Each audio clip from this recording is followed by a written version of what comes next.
Social মিডিয়ায় এখন ঝড়, তোমরা কারা আমরা কারা, তোমরা কারা আমরা কারা বলাকে যারা এই স্বাধীনতা এনে দিয়েছে, তোমরা কারা আমরা কারা বলার মতো যে পরিস্থিতিতে আপনারা এখন আছেন, সেই পরিস্থিতি যারা তৈরি করে দিয়েছে তাদের জন্য আপনাদের কোনো কর্মসূচি, আপনাদের কোনো চিন্তা আমরা দেখতে পাই না কেন? আপনারা যারা রাজনৈতিক দল আছেন, আমার বিএনপি বলেন, জাতীয় নাগরিক কমিটি বলেন, আপনাদের এখন মাঠে থাকার কথা ছিল। জুলাই কিন্তু শেষ হয় নাই। জুলাই যদি শেষ হতো তাহলে আমরা এখন এই যে বাংলাদেশে দাঁড়িয়ে আছি, আমাদের আজকে এখানে দাঁড়াতে হতো না, আমরা জীবনের ঝুঁকি ফিল করতাম না, আমাদেরকে এই জায়গায় এসে কথা বলতে হতো না।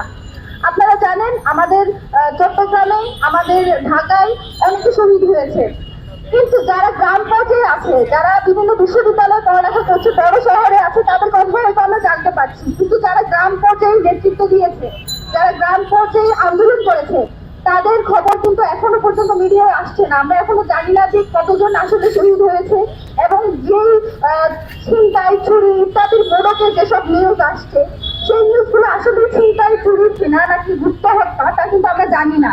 এই যে আওয়ামী লীগের প্রতি সবার এত দরদ, এই দরদের আসলে সূত্র কোথায়? তাদের তো আমাদের প্রতি কোনো দরদ নাই। তারা তো আমাদেরকে, যাদের বিরুদ্ধে আমরা নেমেছিলাম, তারা তো আমাদেরকে এখনো পাইলে খুন করবে। কিন্তু আমাদের সবার থেকে তাদের জন্য খুব দরদ, এত দরদ আসে কোথা থেকে আমাদের, আমি বুঝি না। এই জায়গা থেকে আজকে আমাদের 3 দফা দাবি নিয়ে আমরা এখানে এসেছি।